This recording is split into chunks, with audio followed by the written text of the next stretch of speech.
Hello, Sarah. How's your day been so far?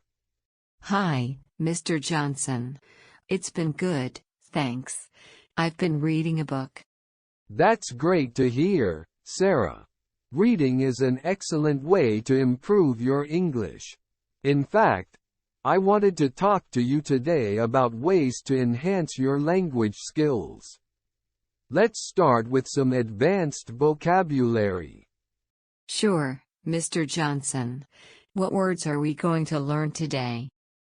Today, we'll focus on veracious, which means truthful or accurate.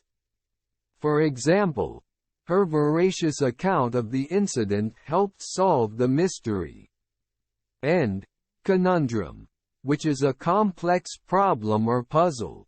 Here's a sentence.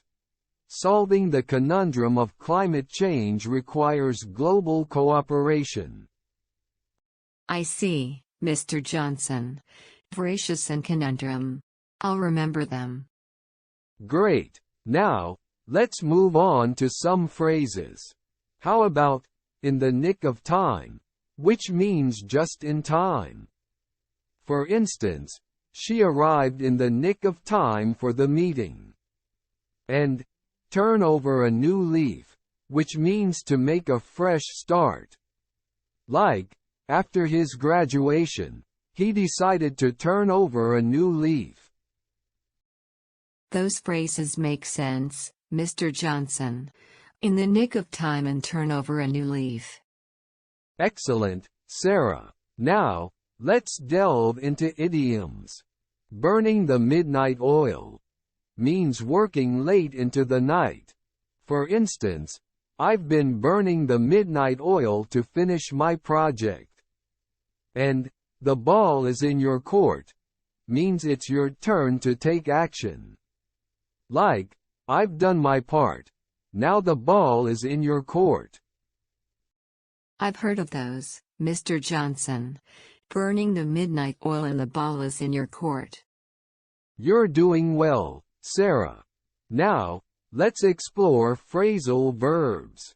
Come across means to find something unexpectedly.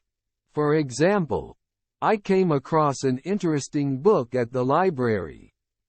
And give in means to yield or surrender.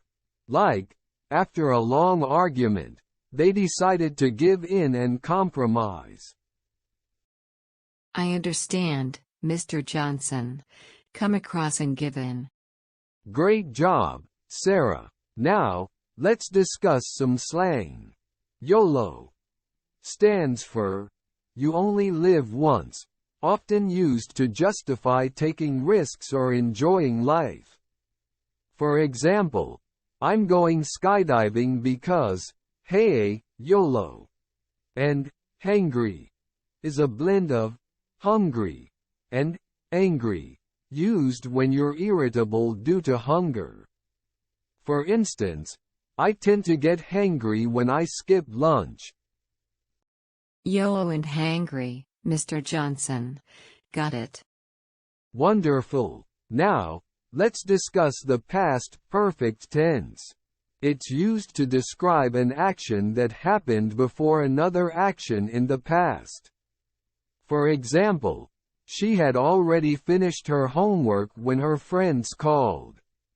Here, had finished shows that the homework was completed before the friends called. So, it's like talking about the past in the past. Exactly, Sarah. You're catching on fast. Remember, we use had plus the past participle of the verb. I'll practice using the past perfect tense, Mr. Johnson. That's the spirit. And don't forget to use the vocabulary, phrases, idioms, and phrasal verbs we've learned today in your conversations and writing. I won't forget, Mr. Johnson. Thanks for the lesson. You're very welcome, Sarah. Keep up the good work, and you'll continue to improve your English. If you have any questions, Feel free to ask anytime. We hope you thoroughly enjoyed this conversation. If you're eager to further enhance your English skills, we warmly invite you to subscribe to our channel.